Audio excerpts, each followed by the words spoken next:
کې نن رڼا خوره ده هغه به ګمراهۍ. الله اکبر.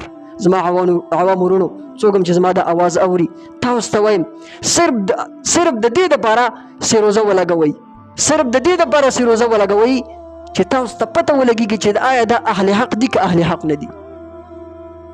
په دې مجلس کې نن زه د ډېرو نه اوس تپوس کوم علاوه د تبلیغیانو نه، دا قید به پکې لګوم، علاوه د تبلیغیانو نه زه به تپوس کوم، صرف د مونځ په فرایضو کې تپوس کوم، انشاءالله جواب به راته رانه کړي.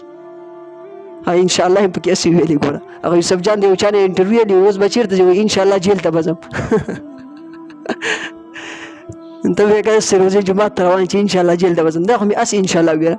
بهرحال نو د علمای دیوبند سره خپل جوړښت وکړئ، جهاد به هم کوو انشاءالله ښه په نه ربانې جهاد به هم کوو، تبلیغ به هم کوو الحمدلله. دا ګوره دا څه ضد نه دي. شیخ عبدالرحمن اخونزاده حفظه الله هغې به ویلي وایي بعضې خلک وایي جهاد او تبلیغ وایي دا اور اوبه دي، وایي نه سره اوبه نه دي. ای به ګپ لګوو وایي سره اوبه نه دي. وایي زه مجاهدینو ته یم چې تاسو سره ټوپک شته دی بس صرف بسترې کمې سره بستره ځان سره راواخلئ، او تبلیغیانو ته مې وایي دا درخواست دی بستره در سره شته صرف ټوپک ځان سره زیات کړئ، هېڅ شی هم پکې نه کېږي، ترتیب ښه برابر دی الحمدلله. نو علمای دیوبند لله الحمد جهاد هم کړی، تبلیغ هم کړی، تصوف هم کړی الحمدلله، او دا ټولې د دین شعبې دي، د دې نه موږ او تاسو انکار نه کوو. نو دغه سړی وایي ما ته د ریوڼ نه یو چا راته رینګ وکړه وایي چې هلته ټول د قادیانیت ترتیب شروع دی، خلک قادیانیت ته وایي خدمت کوي. دومره دروغ سړی ووایي چې خلک خو پې کم از کم اعتماد وکړي که نه. زموږ عام یو تبلیغي ورور چې هغه کله پاڅېږي هغه څه شی وایي د ختم نبوت په صدقه کې، د ختم نبوت په صدقه کې. الله اکبر. د څومره عظیمه جمله ده، څومره لویه جمله ده، خو دې جملې نه عوامو تاسو خبر شوئ. دا ډېره لویه جمله ده. د ختم نبوت په صدقه کې وایي دا کار موږ او تاسو ته حواله دی. نو هر تبلیغي د ختم نبوت عقیده لري.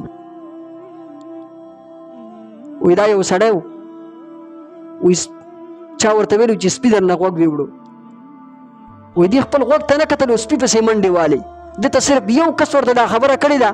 نو د دې وجې نه په ټولو تبلیغیانو غریبانانو باندې نن د کفر او د شرک فتوې ورکوي، د ګمراهۍ فتوې ورکوي.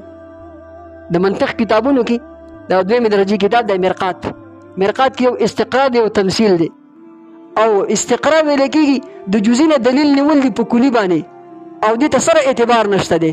نو ده چې دا کوم د جزئي نه دلیل نیول په کلي باندې دې ته سره اعتماد نشته، دا خو ټیک نه دی. د دې مثال دی چې زه یو مولا چېرته وګورم، یو مولا وګورم غلط وګورم، هغه مولا غلطي، نو زه د دې یو مولا د وجې نه یا دوه درې مولایان وګورم غلطي، د دوه درې علماو د وجې نه ټولو علماو ته ځکه دغه شروع کړمه او د کفر فتوې به شروع کړمه.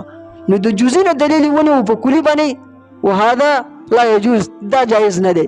نو دې وجې نه زما عزیزان ورونو جهاد، تبلیغ، تصوف او اسلامی سیاست، زه د جمهوریت قائل نه یم، جمهوری نه اسلامی سیاست، ډیموکریسیز نه اسلامی سیاست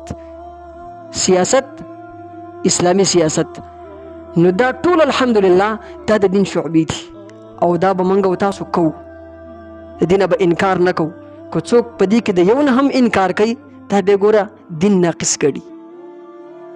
او الله رب العالمین څه وایي قرآن عظیم الشان کې ادخلوا فی السلم کافه، په دین کې پوره داخل شي، په دین کې پوره داخل شي. او دا سړی پوره نه داخليږي، نیم دین مني او نیم نه مني.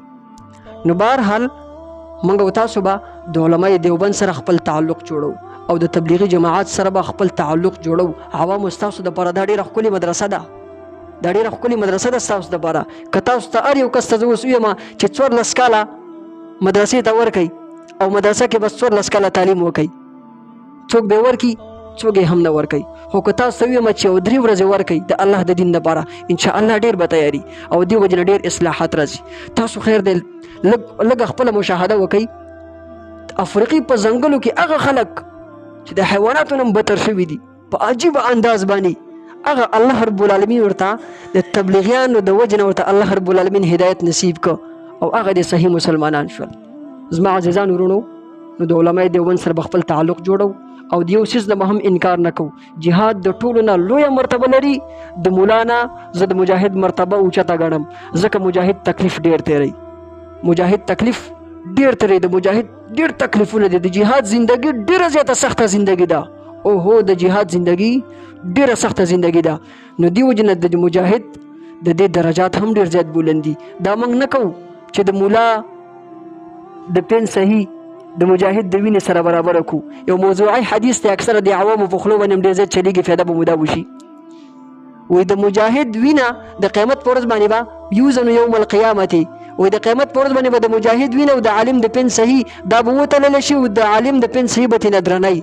نه ګوره دا حدیث نه دی ښه، دا حدیث نه دی، دا چا د ځان نه جوړ کړی، دا موضوعي دی، موضوعي روایت دی. هلته د مجاهد خپله وینه ورکوي، هلته د خپل مجاهد خپله وینه توی کوي او دلته د مولوي صاحب په خپله ګرمه بستره باندې ناستي او پین لیکل دی کوي او دا د بیا درنۍ تې نه نه نه کله هم نه. داسې به نه کوو، داسې به نه کوو. خیر دی د بل مرتبې ته به ګورو چې د بل مرتبه اوچته ده که نه ده. الله رب العالمین دې په دې ټولو خبرو باندې عمل کولو توفیق را نصیب کړي. رب ذوالجلال دې زموږ د ټولو اصلاح وکړي. الله رب العالمین دې موږ ټول د خپل دین د خدمت دپاره قبول او منظور کړي. الہ العالمین دلته بعضې نوي ملګري هم راغلي، اوس زه خبر شوم رب ذوالجلاله ستا دین دپاره وخت ورکړی دی. الله دا وخت یې قیمتي که، الله مال او جان یې قیمتي که.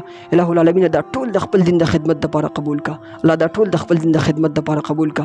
الله موږ خو د فلسطین والا مسلمانانو ته ډېر ورته رب ذوالجلاله ملامت یو. الله تا ته ملامت یو، الله تا ته ملامت یو رب ذوالجلاله. الله مسلمانان ټول متفق او متحد که. رب ذوالجلاله موږ ته د جهاد کولو توفیق را نصیب که او موږ ته ښکلي حکمرانان را نصیب که، اسلامي شرعي نیک علما حکمرانان په موږ باندې جوړ کا. رب ذوالجلال ته موږ معاف کا. وصلی الله تعالی علی خیر خلقه محمد و آله وصحبه.